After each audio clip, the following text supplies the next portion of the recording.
যে গুরুত্বপূর্ণ বিজ্ঞপ্তি সম্পর্কে এই ভিডিওতে আমরা আলোচনা করছি, যেখানে প্রথমেই যে তথ্য সম্পর্কে আলোচনা করব যেটি হচ্ছে এডুকেশনাল কোয়ালিফিকেশন বা শিক্ষাগত যোগ্যতা।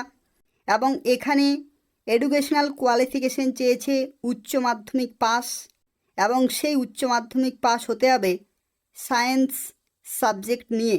অর্থাৎ উচ্চ মাধ্যমিক পাস বলা হয়েছে, যেটা অবশ্যই 30শে সেপ্টেম্বর 2024-এর মধ্যে তোমাদের উচ্চ মাধ্যমিক কমপ্লিট থাকতে হবে, তাহলে তোমরা এখানে অ্যাপ্লিকেশন করতে পারবে। যেখানে দেখো বয়সের লিমিটের ক্ষেত্রে বলা হচ্ছে 18 থেকে 23 বছর পর্যন্ত অ্যাপ্লিকেশন করতে পারবে, যেখানে 30/9/2024 ডেট অনুযায়ী ক্যালকুলেট করা হবে। এবং এখানে ক্যালকুলেশন দেখো করায় রয়েছে 1/10/2001 থেকে শুরু করে 30/9/2006 এর নির্দিষ্ট সময়ে যদি তোমাদের জন্ম হয়ে থাকে তাহলে তোমরা এখানে অ্যাপ্লিকেশন করতে পারবে। আর দেখো বিভিন্ন ক্যাটাগরিতে তোমরা বয়সের ছাড় পেয়ে যাবে। SC/ST ক্যাটাগরিতে 5 বছরের ছাড়, OBC ক্যাটাগরি 3 বছর, এক্স সার্ভিসম্যান 3 বছর রয়েছে। এবং তার সাথে দেখো এখানে বিভিন্ন আরও ক্যাটাগরি রয়েছে, যেমন 1984 রিওটস রয়েছে, কমিউনাল রিওটস রয়েছে 2002-এর গুজরাটে।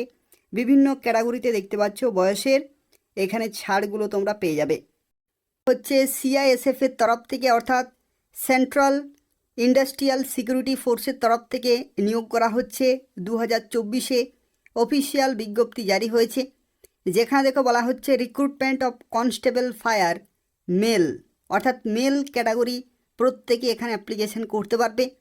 যেখানে 31/8/2024 ডেট থেকে অ্যাপ্লিকেশন শুরু হবে, অর্থাৎ আগস্টের 31 তারিখ থেকে অ্যাপ্লিকেশন শুরু হবে এবং সেপ্টেম্বরের 30 তারিখ পর্যন্ত রাত্রি 11টা পর্যন্ত তোমরা অ্যাপ্লিকেশন করতে পারবে। বেতনের মান রয়েছে, যেখানে তোমরা লেভেল 3-র বেতন পাবে 21,700 থেকে 69,100 প্লাস DA HRA এবং বিভিন্ন অ্যালাউন্সগুলো পেয়ে যাবে। তো সেক্ষেত্রে শুরুতেই তোমরা 33,000 প্লাস বেতন পেয়ে যাবে। সিলেকশন প্রসেস কী রয়েছে? সিলেকশন প্রসেসের মধ্যে দেখো এখানে বলা হচ্ছে ফিজিক্যাল এফিসিয়েন্সি টেস্ট হবে, ফিজিক্যাল স্ট্যান্ডার্ড টেস্ট হবে, ডকুমেন্ট ভেরিফিকেশন হবে, রিটেন এক্সামিনেশন হবে, OMR অথবা CBT যে কোনো হতে পারে, এবং ডিটেলড মেডিকেল এক্সামিনেশন হবে। এবং তারপরে তোমরা কিন্তু পোস্টিং পেয়ে যাবে। রিটেন এক্সামিনেশন যেটি হবে OMR অথবা CBT মোডে, সেটা কিন্তু ইংলিশে এবং হিন্দি এই দুটি ভাষাতেই কিন্তু কোশ্চেন পেপার সেট করা হবে। অ্যাপ্লিকেশন করার জন্য প্রথমেই তোমাদের CISF-এর অফিসিয়াল ওয়েবসাইটে যেতে হবে এবং সেখানে তোমাদের ওয়ান টাইম রেজিস্ট্রেশন কমপ্লিট করতে হবে। প্রথমে অ্যাপ্লিকেশন ফর্মটি ফিল আপ করতে হবে এবং তারপরে তোমরা ফাইনালি সাবমিট করতে পারবে। 31শে আগস্ট 2024, অর্থাৎ 31 তারিখ থেকে যেহেতু অ্যাপ্লিকেশন শুরু হচ্ছে, তো সেক্ষেত্রে সেদিন থেকে তোমরা অ্যাপ্লিকেশন করার যে নির্দিষ্ট লিঙ্ক রয়েছে সেটা তোমরা এদের অফিসিয়াল ওয়েবসাইটে পেয়ে যাবে। অ্যাপ্লিকেশন ফি এর ক্ষেত্রে দেখো, যদি তুমি SC ক্যাটাগরি হয়ে থাকো, ST ক্যাটাগরি হয়ে থাকো, এক্স সার্ভিসম্যান, এই সমস্ত ক্যাটাগরির ক্ষেত্রে কোনো টাকা লাগবে না, তারা বিনামূল্যে অ্যাপ্লিকেশন করতে পারবে। কিন্তু যদি তুমি জেনারেল অথবা OBC হয়ে থাকো তাহলে 100 টাকা অ্যাপ্লিকেশন ফি তোমাদের পেমেন্ট করতে হবে। অর্থাৎ তোমরা যখনই ফর্মটি ফিল আপ করবে তোমাদের সর্বশেষে ফি পেমেন্ট করে ফাইনালি সাবমিট করতে হবে। যে সমস্ত ধাপে নিয়োগ করা হচ্ছে তার মধ্যে প্রথম ধাপ হচ্ছে ফিজিক্যাল এফিসিয়েন্সি টেস্ট, এবং যেখানে তোমাদের 5 কিলোমিটার রানিং হবে এবং কমপ্লিট করতে হবে 24 মিনিটে। ফিজিক্যাল স্ট্যান্ডার্ড টেস্ট, এবং এক্ষেত্রে দেখো হাইট তোমাদের প্রয়োজন 170 সেন্টিমিটার, চেস্টের ক্ষেত্রে 80 থেকে 85 করতে হবে, অর্থাৎ মিনিমাম 80, এবং এক্সপানশন এখানে 5 সেন্টিমিটার রয়েছে, অর্থাৎ 5 সেন্টিমিটার ফুলিয়ে তোমাদের 85 সেন্টিমিটার করতে হবে। যেমন যদি তুমি গাড়োয়াল, কুমানুজ, হিমাচল প্রদেশ, গোর্খা, ডোগরাস, মারাঠাস, সিকিমিস, লাদাখ এই সমস্ত রিজিয়নের ক্ষেত্রে হাইট থাকতে হবে 165 মিনিমাম, এবং চেস্টের ক্ষেত্রে 78 থেকে 83 রয়েছে। অর্থাৎ যে পরীক্ষা হবে সেই পরীক্ষার ক্ষেত্রে দেখো এখানে বলা হচ্ছে OMR সিটেও হতে পারে অথবা CBT মোডেও কিন্তু হতে পারে।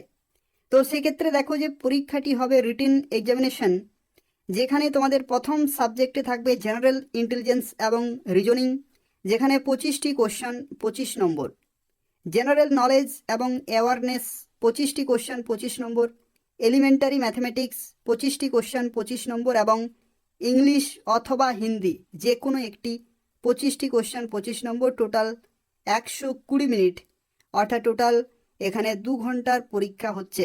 এখানে তোমাদের 100টি কোশ্চেন এখানে তোমাদের থাকছে এবং 100 নম্বরের পরীক্ষা হচ্ছে এবং তোমরা 2 ঘন্টা টোটাল সময় পেয়ে যাচ্ছ, অর্থাৎ 120 মিনিট তোমরা কিন্তু সময় পেয়ে যাচ্ছ। তো সেক্ষেত্রে খুব ভালো কিন্তু এখানে সময় দেওয়া হয়েছে। এবং এখানে আরও একটি তথ্য, এই কোশ্চেন পেপার কিন্তু ইংলিশ এবং হিন্দিতেই সেট করা হবে। তো সেক্ষেত্রে 2টি ল্যাঙ্গুয়েজ তোমরা কিন্তু পরীক্ষার ক্ষেত্রে পেয়ে যাবে। পরীক্ষাটি হবে, সেই পরীক্ষার ক্ষেত্রে there shall be no negative marking, অর্থাৎ কোনো রকমের নেগেটিভ মার্কিং কিন্তু এখানে থাকবে না। তো সেক্ষেত্রে তোমাদের প্রত্যেকের কিন্তু সুবর্ণ সুযোগ রয়েছে। এবং এই পরীক্ষা হয়ে যাওয়ার পরে যারা শর্ট লিস্টেড হবে তাদেরকে ডাকা হবে মেডিকেল এক্সামিনেশনের জন্য। তো সেক্ষেত্রে যে ডিটেল মেডিকেল এক্সামিনেশন সেটা কিন্তু কমপ্লিট করতে হবে এবং সেখানেও কোয়ালিফাই করতে হবে এবং তারপরে তোমাদের ডকুমেন্ট ভেরিফিকেশন হয়ে যাবে। তো সেক্ষেত্রে এই সমস্ত বিভিন্ন ধাপ রয়েছে, এই ধাপগুলি কমপ্লিট করার পরে তোমাদের ফাইনাল মেরিট লিস্ট প্রকাশিত হবে বিভিন্ন স্টেট ওয়াইজ এবং ক্যাটাগরি ওয়াইজ। তো সেক্ষেত্রে যারা শর্ট লিস্টেড হবে তারা জয়েনিং নিতে পারবে। আইএসএফ এর অফিসিয়াল ওয়েবসাইটে তোমরা অ্যাপ্লিকেশন করতে পারছো 31শে আগস্ট 2024 তারিখ থেকে 30শে সেপ্টেম্বর 2024, অর্থাৎ পুরোপুরি 1 মাস ধরে অ্যাপ্লিকেশন চলবে। যে সমস্ত স্টেট ওয়াইজ বা ইউনিয়ন টেরিটরিজ ভ্যাকেন্সিজ রয়েছে সেগুলো তোমরা এখানে চেক করতে পারবে, যেখানে 1 বাই 1 প্রত্যেকটি স্টেটের ভ্যাকেন্সিগুলি দেওয়া রয়েছে। এবং পশ্চিমবঙ্গের ক্ষেত্রে দেখো এখানে ভ্যাকেন্সিগুলি রয়েছে এবং টোটাল 1130 জনকে এখানে নিয়োগ করা হচ্ছে। তো সেক্ষেত্রে সুবর্ণ সুযোগ রয়েছে, যারা অ্যাপ্লিকেশন করতে চাইছো নির্দিষ্ট সময়ের মধ্যে অবশ্যই অ্যাপ্লিকেশন পুরোপুরি কমপ্লিট করে দেবে। এদের অফিসিয়াল ওয়েবসাইটে তোমরা অনলাইনে অ্যাপ্লিকেশন পুরোপুরি কমপ্লিট করতে পারবে। কি অ্যাপ্লিকেশন করার পরে যদি কোনো জায়গাতে ভুল হয়ে থাকে তাহলে তোমরা অ্যাপ্লিকেশন ফর্মটি কারেকশন করতে পারবে বা এডিট করতে পারবে। দেখো এখানে নির্দিষ্ট সময় দেওয়া রয়েছে 10/10/2024 থেকে 12/10/2024 রাত্রি 11টা পর্যন্ত তোমরা সময় পাবে কারেকশন করার জন্য। তো সেক্ষেত্রে যখন তোমরা অ্যাপ্লিকেশন করবে সেখানে যদি কোনো জায়গায় ভুল হয়ে থাকে তাহলে তোমরা এই নির্দিষ্ট সময়ের মধ্যে কারেকশন করতে পারবে বা মডিফাই করতে পারবে বা এডিট করতে পারবে। তো এই হচ্ছে সম্পূর্ণ তথ্য। তবু যদি কোনো প্রশ্ন থাকে তাহলে অবশ্যই এই ভিডিও নিচে কমেন্ট করে জানাবে, আমি তোমাদের সঙ্গে সঙ্গে রিপ্লাই দিয়ে দেবো। এই চ্যানেল থেকে তোমরা পশ্চিমবঙ্গের প্রত্যেকটি জেলার রাজ্য সরকারের এবং কেন্দ্রীয় সরকারের গুরুত্বপূর্ণ চাকরি বিজ্ঞপ্তিগুলি সময় মতো পেয়ে যাবে। তো তাই অবশ্যই প্রত্যেকেই সাবস্ক্রাইব করে রাখো এবং নিয়মিত ফলো করতে থাকো। ধন্যবাদ।